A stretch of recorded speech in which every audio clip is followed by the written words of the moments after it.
Hi everyone, I hope all of you are doing good. Today we are going to take one step further into the Python Intermediate series. The topic that we are going to learn today is called Python modules, packages, and pip. So, without wasting any more time, let's get right into it. So, till now, whatever we have done in Python, it is done on Jupyter Notebook files, right? The way we see the files over here, we have a ipynb extension file, and if you open that up, there are multiple cells. We have our input cell, we have our output cell. So if I run a command here, let okay, the kernel is not selected, no problem. Let's go with this one. Yeah, okay, okay. So you can see that I'll get output over here, right? So let me change it a little bit, and then if I run it, I'll get the same thing in output, right? But this is something that we can do when we are actually working on test environments, or let's say we are working for analyzing the data and everything, right? But when I talk about production environment where our code actually needs to be deployed into a system, where it needs to go into a system that user can access, user can work upon, notebook files will not do. At that particular point of time, we will need modules. Now, what are modules?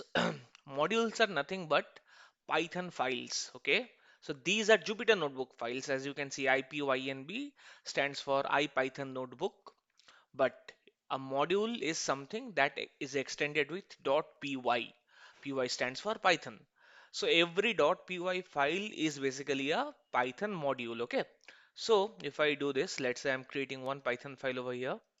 Let's say I'm naming it function.py. Okay. So I'm placing my file over here. What would I want to do? Let's say I want to do something like this. Okay. I want to, let's say, create a function. Let's say dev create. It will take a argument called nm, and it will simply return a f string value of this.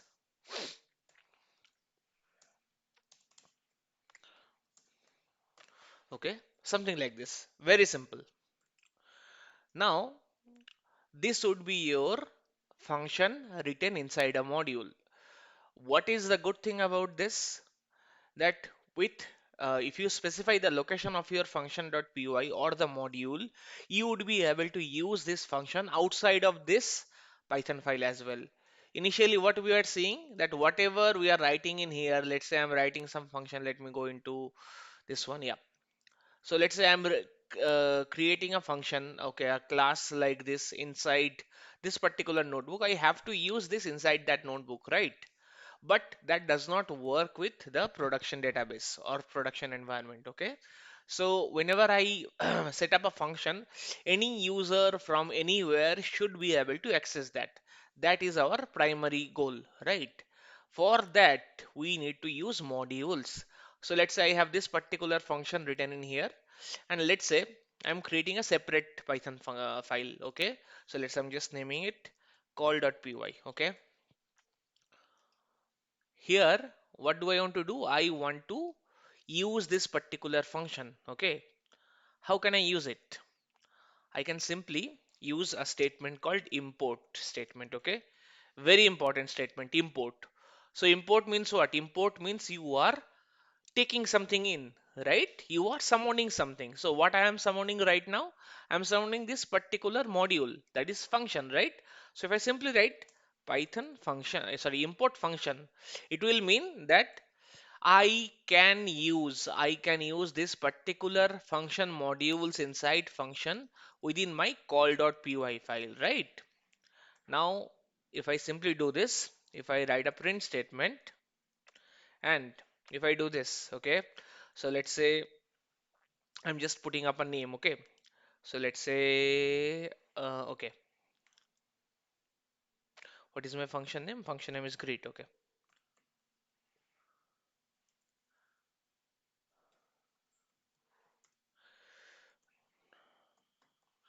function dot greet, and let me put up a name. Okay, whatever name, let's say Harry. Okay, done. Now if I run this, okay, here you have the run button. See, Harry is a good boy. From where it is taking this is a good boy thing? From this function file. Okay, I hope it's clear everyone how exactly the modules are being used. Okay, all right. Now you can actually provide multiple function inside a module, right? So let's say I'm putting up another function. I'm just naming it def calculation, something like that. Okay, it will take a particular variable called num, and what this will do, let's say it will simply multiply the number, okay, and then it will return the number. Okay, that's all it is going to do. Done. Now if I go into my call by file, I have already imported this function module, right?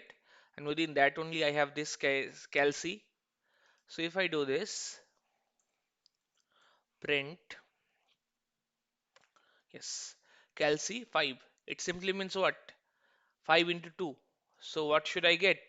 I should get 10, right? That is our ideal scenario. So let's go ahead and run this. Let's see what do we get. Harry is a good boy, 10.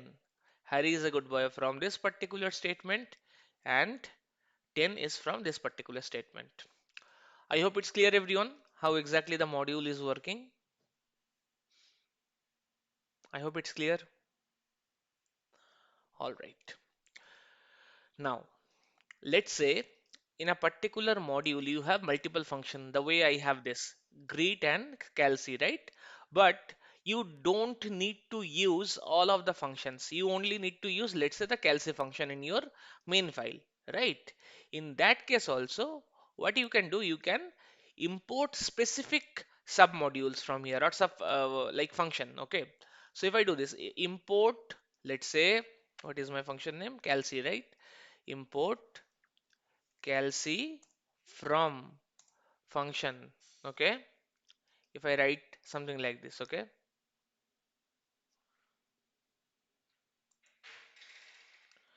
let's say I'm just naming it as C. Okay, and then if I try to run this,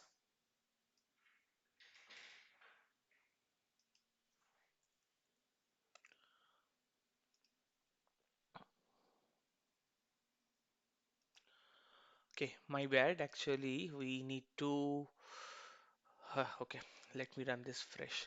So I need to run this like this. So from, okay, that should come as first, from function import calc.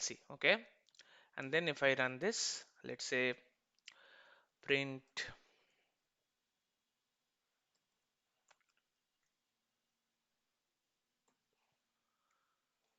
and if I run this,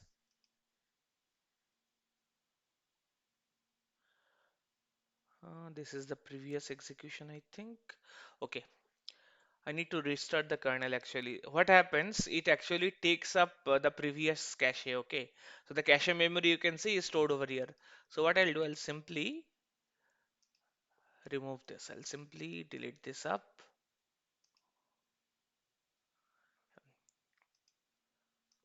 Okay,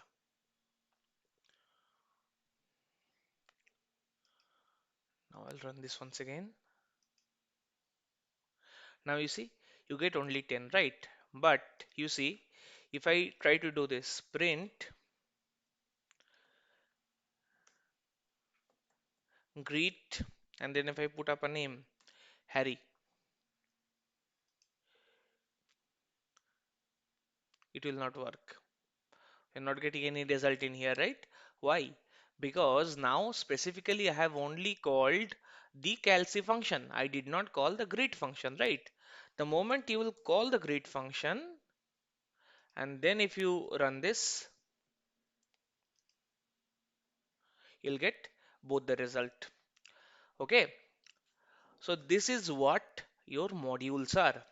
You can have one function, you can have multiple functions inside of that, right? Excuse me. So this is a high level idea of how the Python modules work. Down the line, when we will be working with production level codes, we will see that how exactly the module structures can be implemented. Okay. And package is what? Package is nothing but a compiler of the modules. Let's say you have a particular system, let's say a particular ETL system, right? That is extract, transform, and load, where your data gets extracted from a database, it got transforms and loads into another database, right? So let's say you are building a system like that and you need 10, 15 Python modules for that, some for extraction, some for transformation. So you can actually create packages of all these relevant modules at a single place. Okay, that's how this is going to work. So that's what packages are. And if I talk about pip, pip is nothing but an installer. Okay, so what is an installer? So there are multiple third-party libraries that is present, open source libraries that we can use to perform some kind of work within our Python shell, right? So let's say if I show you this, let's say let me take up another one. Okay, so let's say, okay, let me name it like that. Now let's say what is my kernel? What is my kernel?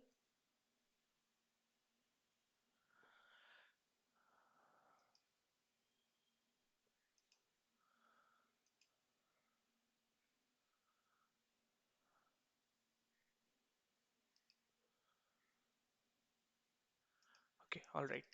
So let's say if I write something like this, okay, let me get into terminal once.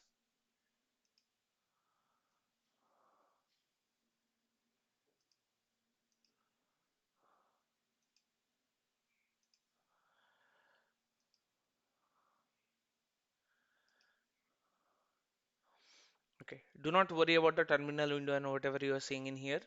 So these are something a discussion for a later day. Okay, so what I will do, I let's say I am writing something like this. Okay, let's say, okay, okay. I think it is installed already, but still I'll give it a try. I think it's in installed. So Seaborn is basically a third-party library that we have, right? Same as Matplotlib. So I'll save it. Let's say I'm going to run this. So Python pip. I'll just run this. Yeah, module not found error. No module names even. Perfect. I just wanted to show you this. So it says that there is no module called C1 that is available, right? So all these third-party modules that we have, we need to install it. And for installing the same, we have a installer called pip. You remember pip that I have shown at the very beginning of the video? So we need to use that. Okay. How to do that? It's very simple. So I'll write pip install cbond. Okay. Then I press enter. See, the installation will start taking place. I'll just pull up my screen. Okay. It is installing, successfully installed cbond. Okay. Now, now you see, I will write up the same command.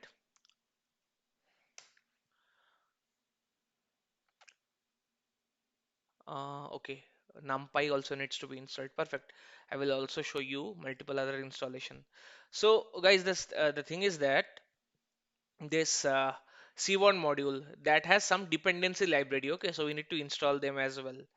I don't know why this got failed. Let me try to do this in PowerShell once. I think this will work.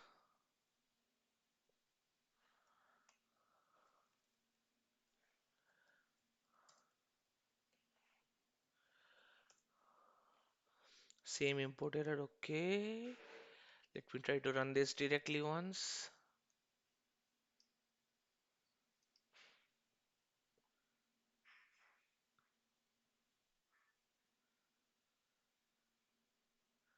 Oh, okay.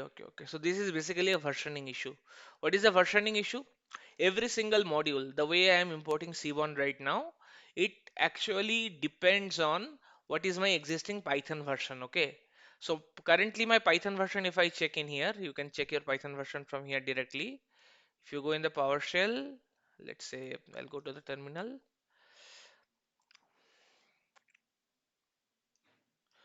I'll simply type Python version.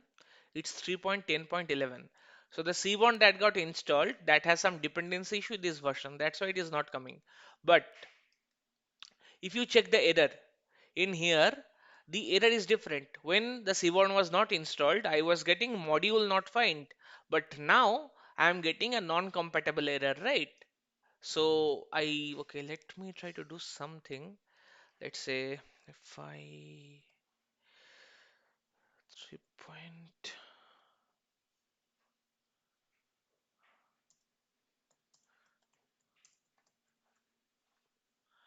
oh, this is not installed. Okay, no worries. Okay. So this is, the error is a different issue over here. This is how actually you install different packages, right? So let's say I'll show you one more. Install, let's say NumPy. Okay.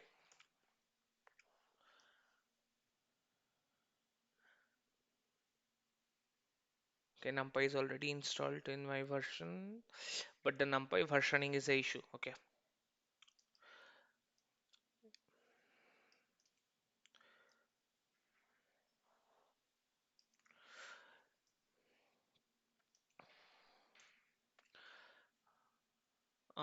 Some core NumPy issue is coming up. Okay, let me check. Okay, it seems the issue is my file naming. Okay, so pip is basically the installer name, right? I should not be naming the file name directly on that. Okay, so let's just do that. So let's say I'm just naming it as pip notes. Okay, sorry. Okay, and also what I'll do, I will go ahead and let me clear this up once. I'm going to downgrade my uh, this Python version. Sorry, my NumPy version. Okay, so let's say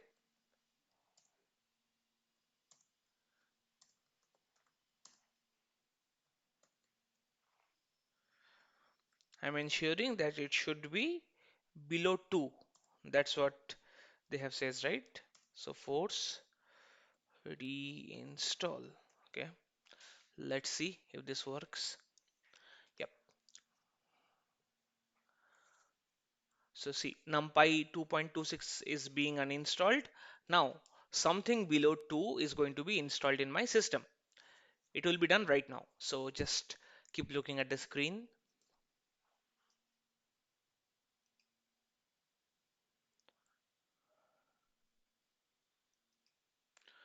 Okay. So you can ignore this warning. This is basically saying that currently all the modules that I have that may not be compatible with this Python 1. Sorry, NumPy 1.26. Okay, so but you can ignore that because currently we are simply checking that if this Cborn is going to work or not, right? So now let me run this with Cborn. Now see, running. This one is running right now. So this is the previous error. Don't think that this is the current error, right? So this running state that you are seeing right now, this is the current one. Now it is being running.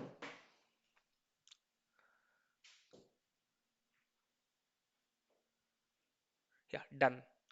That means I am successfully able to import this. Okay. So this is how pip installer works. It is basically is a installer for all your external modules or third-party modules that you have, right? So we have talked about Python modules, packages, and pip installer. I'll see you in the next video. Till then, keep learning. Thank you.